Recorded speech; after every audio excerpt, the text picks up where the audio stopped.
Madam Speaker, it is with great pleasure, humility, yes, but also pleasure that we place on record the appointment of the first indigenous Maya woman from San Antonio, Toledo, as the third Governor General of Belize. Her Excellency Froila Salam, we are very, very certain, will serve with distinction, with humility, and with honor as she carries out the duty of Governor General. Madam Speaker, your good self, appointed as the Speaker of this Honorable House, Ms. Carolyn Trench Sandiford as the President of the Senate. We also have a woman acting Chief Justice, our Attorney General, or Honorable Attorney General and Minister for Legal Affairs, Ms. Magali Marin Young, Honorable, is very, very proudly, I believe, serving in that role. And if I could be allowed to say that she has hit the ground running in terms of the work ethic and the dedication that she is now bringing to her role.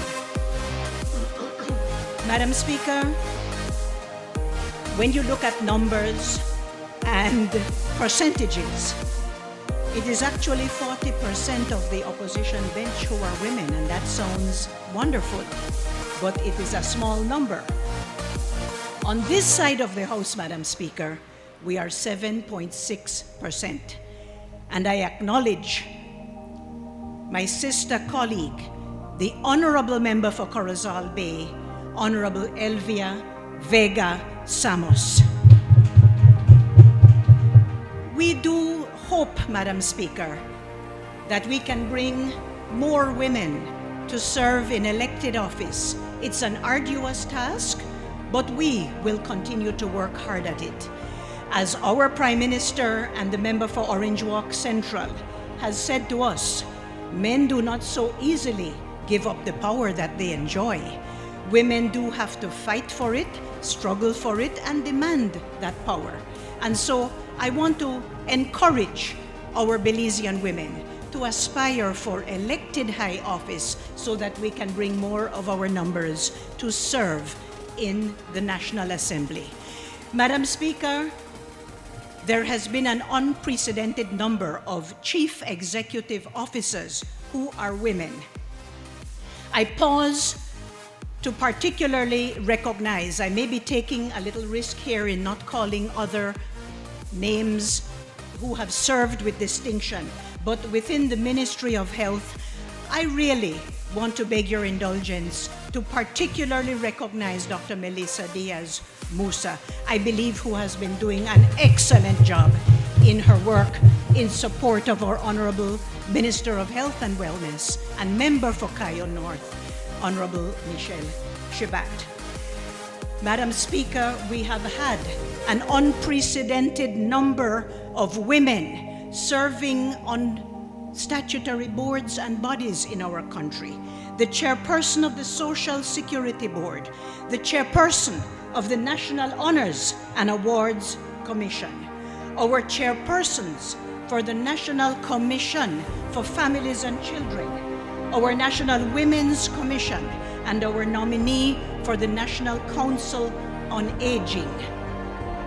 I hasten on, Madam Speaker, to acknowledge the women ambassadors who are serving abroad and to say that we are particularly proud that they have been appointed. Madam Speaker, the commitment of our Honorable Prime Minister, Member for Orange Walk Central, and his government to recognizing the contributions of women in this country, I believe is unprecedented, and I want to personally pause to acknowledge his leadership and his commitment to having us continue to serve. Please, members, let us recognize the Member for Orange Walk Central and Prime Minister of Belize.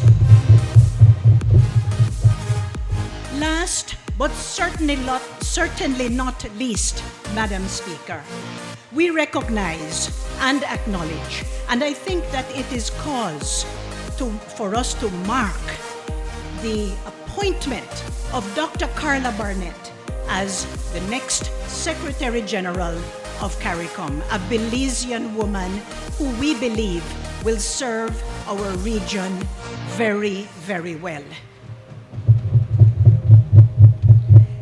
I will not take more of the House's time this morning, Madam Speaker, but only to repeat that our commitment on this side of the legislature is strong, it is dedicated, and it will continue to make sure that we honor our women in service and that we do our very best to make sure that this continues. I thank you so very much, Madam Speaker.